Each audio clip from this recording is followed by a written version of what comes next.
आज की इस पर्टिकुलर वीडियो में हम बात करेंगे काउंसलिंग के बारे में। आप सभी लोगों ने अपना रिजल्ट देखा होगा, BSc nursing, paramedical and take courses का अपनी रैंक देखी होगी।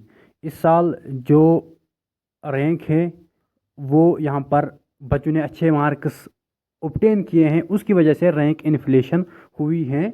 बच्चों ने पिछले साल के कंपेयर में इस साल अच्छे पॉइंट्स लाए हैं, तो पिछले साल के मुकाबले रैंक इन्फ्लेशन यहाँ पर देखने को मिली है। काउंसलिंग के बारे में बात करेंगे एंड किस रैंक तक आपको बुलाएंगे, मिनिमम आपके कितने पॉइंट्स होने चाहिए ताकि आप फर्स्ट राउंड ऑफ काउंसलिंग में पार्टिसिपेट कर पाएंगे। यही कुछ इंपॉर्टेंट 2-3 अपडेट्स हैं, 2-3 इंपॉर्टेंट पॉइंट्स हैं जो हम डिस्कस करेंगे। सबसे पहले हम बात करेंगे किस रैंक तक बुलाएंगे first round of online counselling में। तो पहला राउंड आपका ऑनलाइन होगा, जैसे पिछले साल हुआ था। पिछले साल से ही इन लोगों ने पहला राउंड ऑनलाइन करना स्टार्ट किया।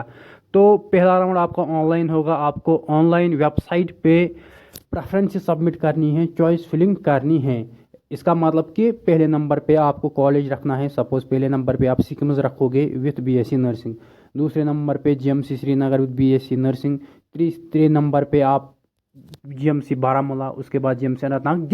यही प्रेफरेंस होती है जो भी आपकी चॉइस फिलिंग होगी, तो यही आपको रखने हैं। एंड कोर्सेज की भी प्रेफरेंसेस आपको सबमिट करने हैं, like BSc nursing, BSc paramedical and BSc take courses जैसे आपने अप्लाई किया होगा।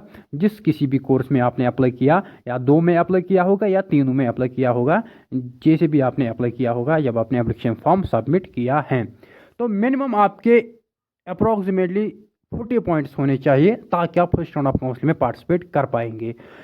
अगर आपकी रैंक 11,000 के आसपास है तो आप यहाँ पर काउंसलिंग में पार्टिसिपेट कर पाओगे। अगर आपके पॉइंट्स, अगर आपका स्कोर, अगर आपके मार्क्स 40 पॉइंट्स के आसपास है तो आपको यहाँ पर फर्स्ट राउंड ऑफ काउंसलिंग में बुलाएंगे। आप यहाँ पर फर्स्ट राउंड ऑफ काउंसलिंग में, ऑनलाइन काउंसलिंग में पार्टिसिपेट कर पाओगे।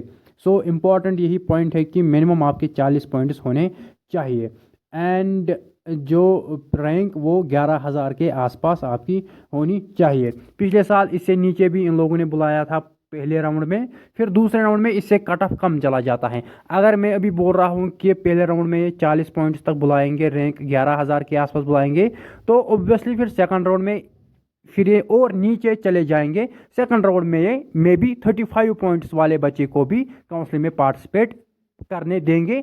35 वाले पॉइंट्स के बच्चे को भी ये काउंसलिंग में बुलाएंगे। दूसरे राउंड में फिर कट ऑफ कम जाता है, दूसरे राउंड में फिर और ही नीचे चले जाते हैं। लेकिन पहले राउंड के लिए मिनिमम 40 पॉइंट्स होने चाहिए। पिछले साल पहले राउंड में इससे भी कम इन लोगों ने रखा था। पिछली बार 30 ही पॉइंट्स इन लोगों ने रखा था, लेकिन इस साल जैसे मैंने बोला रैंक इन्फ्लेशन हुई है। तो पिछले साल जो 11,000 की रैंक थी इस पे 30 पॉइंट्स आ रहे थे, लेकिन 11,000 की रैंक पे इस साल 40 पॉइंट्स बच्चों ने लाए हैं। इसी को हम कहते हैं रैंक इन्फ्लेशन। इस साल रैंक इन्फ्लेशन हुई है, तो आपके जो मिनिमम पॉइंट्स वो 40 पॉइंट्स के आसपास होने चाहिए ताकि आप काउंसलिंग में पार्टिसिपेट कर पाओगे।